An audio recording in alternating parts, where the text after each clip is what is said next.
Hello guys, welcome to my YouTube channel. So, tayo magpapasalamat na kay Kay Soto dahil sa mga revenue na tanggap natin, nakatulong tayo sa ating magulang, nakatulong tayo sa ating mga lola, mga lolo.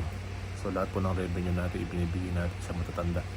At last, sa mga bashers, salamat din kahit na alam niyo naman na fake news ang ating content.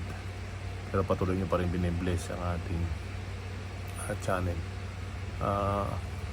Salamat kay Soto at binless mo ang ating konting channel. Alam ko maraming nagagalit, maraming ayaw ng content natin.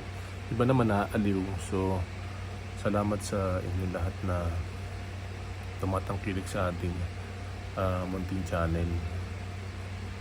At regarding kay Soto, si Kay Soto, ako garantisado ako kasi si Kay Soto magiging all-star ng NBA yan.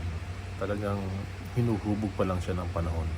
At makikita na natin siya is either itong katapusan or first week of January. Nasa bilig pa rin. Pero sabi may offer sa Europe, may offer din sa NBA. So tayo nagpapasalamat sa lahat ng mga televiewers, sa lahat ng mga bashers, sa lahat ng mga tumatangkilik at sumusuporta sa ating fake news channel.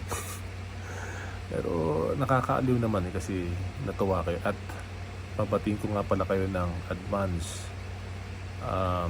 belated Merry Christmas and advance Happy New Year. At ngayon nawa ay tayo maging prosperous at maging prosperous din ang ating mga Filipino basketball players, not only kay Soto but also all Filipino OFW professional basketball player.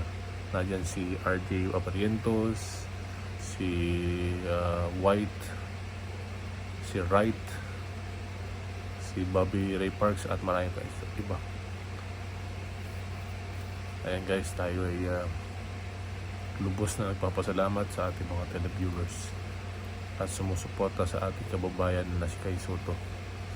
At nawa huwag kayong magsawa na panoorin kahit na ganito lang ang ating channel. At suportahan natin lahat ng mga YouTuber na siyempre nagko-content kay Kay Soto. Talaga si Tato Sport, PMTV, Basketball PH at marami pang iba. Ayan, halos hindi naman kami nagkakalayo ng at supportahan din natin ang ating bansang Pilipinas. Please like, share, subscribe. Pabuti natin to ng at least 15,000 naman in the following year or more. Ayan, whether you like it or not, tayo patuloy na magko-content at patuloy na itataas ang bandera ng Pilipinas, lalong-lalo na sa ating kababayan na si Kay Soto, future NBA player. Abangan.